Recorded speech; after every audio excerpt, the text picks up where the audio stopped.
Herodes walaupun masih di bawah Kaisar Romawi, tapi memiliki hasrat kekuasaan yang sangat tinggi loh guys.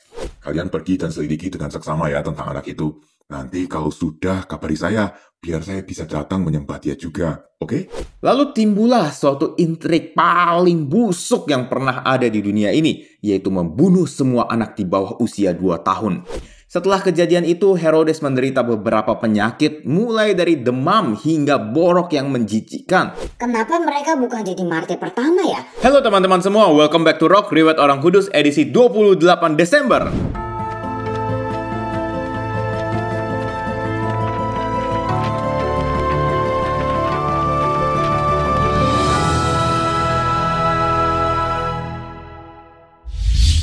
Hari ini kita akan membahas tentang para martir kanak-kanak suci, pelindung bayi. Sebelum kita mulai, silakan share dulu video ini supaya semakin banyak orang dapat hidup kudus lewat teladan para santo santa. Oke, tanpa berlama-lama lagi, mari kita mulai. Cerita berawal sekitar beberapa tahun sebelum Masehi. Di masa ini, tanah Israel sudah dikuasai oleh orang-orang dari Kekaisaran Romawi. Kaisar kemudian membagi wilayahnya menjadi wilayah-wilayah kecil. Ya, mirip seperti provinsi gitu deh. Dan di setiap wilayah-wilayah kecil ini dipimpin oleh seorang raja wilayah. Salah seorang raja wilayah yang dipercaya kaisar adalah Raja Herodes, guys. Yang sering juga disebut dengan Herodes Agung atau Herod the Great. Ia lahir dan besar sebagai orang Yahudi dan dipercaya untuk memerintah wilayah Yudea di bagian selatan Galilea dan Samaria. Herodes walaupun masih di bawah Kaisar Romawi, tapi memiliki hasrat kekuasaan yang sangat tinggi loh guys. Ia terkenal karena nggak segan-segan membuat suatu rencana pembunuhan terhadap orang-orang yang menurutnya berpotensi merebut tahtanya, baik itu istri maupun putranya sendiri. Selain itu, kekejaman Herodes juga bisa kita lihat dalam Injil Matius bab 2 guys. Saat itu diceritakan kalau Yesus sang juru selamat junjungan kita telah lahir di Bethlehem, di daerah kekuasaan Herodes. Kemudian datanglah 3 orang Majus ke Yerusalem di Yudea untuk menemui Yesus. Nah, agak cilakanya mereka datang minta petunjuk kepada Herodes guys. Di manakah dia, raja orang Yahudi yang baru dilahirkan itu? Kami telah melihat bintangnya di timur dan kami datang untuk menyembah dia.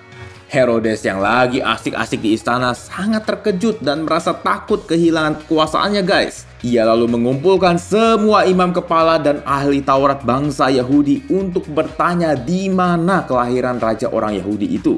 Mereka semua setuju kalau Bethlehemlah tempat kelahiran raja itu, karena dalam kitab Nabi Mika telah dinubuatkan seperti ini. Tetapi engkau, hai Bethlehem Efrata, hai yang terkecil di antara kaum-kaum Yehuda, daripadamu akan bangkit bagiku seorang yang akan memerintah Israel, yang permulaannya sudah sejak purbakala, sejak dahulu kala. Lalu setelah tahu lokasi kelahiran Yesus, Herodes secara diam-diam memberitahukannya kepada para Majus.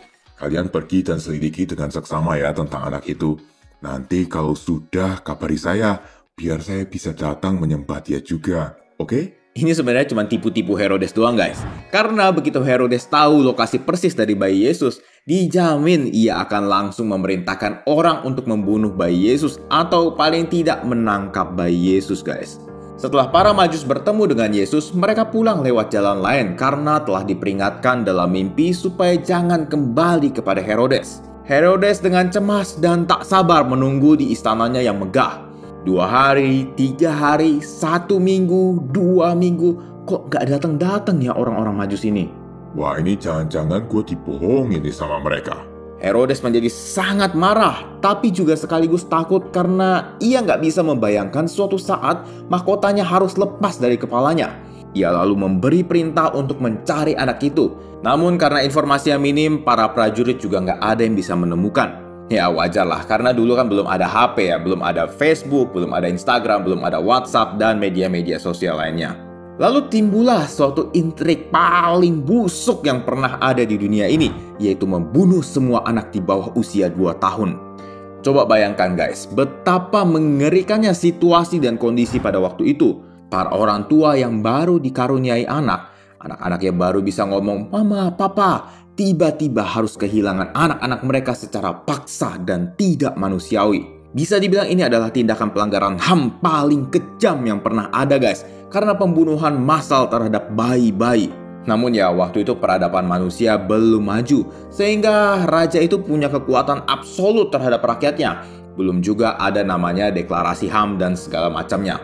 Tapi syukur kepada Allah, bayi Yesus yang ia cari berhasil lolos. Karena sebelumnya Santo Yusuf telah mendapat penampakan dari malaikat Tuhan dalam mimpi untuk membawa Yesus dan Maria ke Mesir.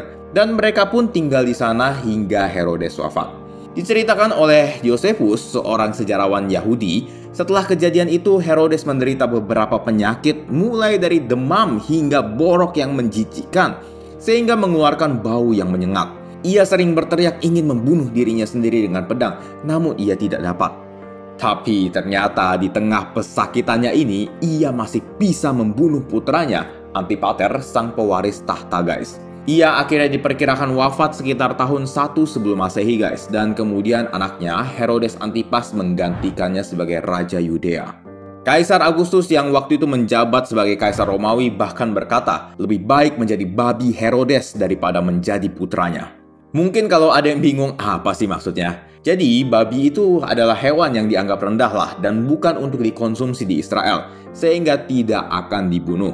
Nah, ini sebuah pengandaian guys. Lebih baik menjadi babi yang hina tapi tidak akan dibunuh daripada menjadi anak Herodes yang kaya tapi berujung pada kematian oleh tangan ayahnya sendiri. Nah, meskipun para kanak-kanak yang dibunuh Herodes tidak mengenal Kristus, tapi mereka mati untuk Kristus, bahkan bisa dibilang mati sebagai ganti Kristus. Oleh sebab itulah mereka kemudian dihormati dalam gereja Katolik sebagai para martir yang suci. Dari kisah kemartiran para kanak-kanak suci, mungkin teman-teman ada yang bertanya nih, kenapa mereka bukan jadi martir pertama ya? Kan mereka lebih dulu meninggal daripada Santo Stefanus yang disebut proto-martir itu. Ini menarik banget nih pertanyaannya. Tentunya kita harus membedakan dulu kedua kisah kemartiran ini ya. Santo Stefanus wafat sebagai martir Kristus karena kehendak bebas, darah, dan kasihnya kepada Tuhan. Sedangkan para kanak-kanak suci wafat bukan karena kehendak bebas mereka, melainkan hanya karena darah mereka yang tertumpah. Oleh karena itu, Stefanus dianggap sebagai proto-martir oleh gereja guys. Tapi ini bukan berarti meniadakan atau melemahkan nilai-nilai kehidupan kanak-kanak suci yang meninggal menggantikan bayi Yesus ya. Ini hanya sebuah perbandingan aja. Nah teman-teman, kita juga bisa lihat nih dalam diri Herodes, betapa berbahayanya kita kalau kita melekat pada dunia. Herodes melekatkan dirinya pada jabatan dan kekuasaan guys. Demi mempertahankan segala yang ia punya, ia rela melakukan segala sesuatu, bahkan membunuh orang tak bersalah.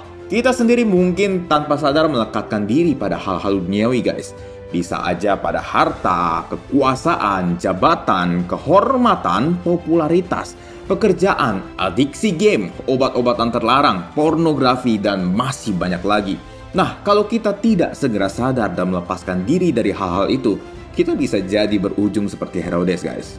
Tapi kan ya itu bisa jadi tujuan hidup kita gitu, pemacu supaya kita bisa bekerja dengan keras, buat bisa kaya, bisa jadi presiden, bisa jadi menteri gitu loh. Terus kalau sudah jadi presiden, sudah kaya, sudah jadi menteri, apa yang akan kita lakukan guys?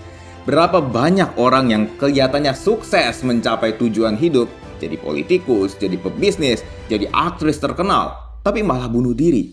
Nah, oleh sebab itu penting bagi kita melekatkan diri kita termasuk tujuan hidup kita bukan kepada yang duniawi, melainkan yang surgawi guys. Emang yang surgawi itu apa sih? Banyak aspek guys, tapi bisa dirangkum dengan satu kata, yaitu kasih. Jadi teman-teman, semoga lewat kisah para kanak-kanak suci kita bisa lebih melekatkan diri lagi pada hal-hal surgawi ya. Oke guys, begitulah kisah hidup dari para martir kanak-kanak suci. Kalau teman-teman merasa video ini bermanfaat, teman-teman boleh like, subscribe, dan share untuk mendukung pengembangan channel ini. Terima kasih sudah menonton dan sampai jumpa di Rock edisi selanjutnya. Sayonara!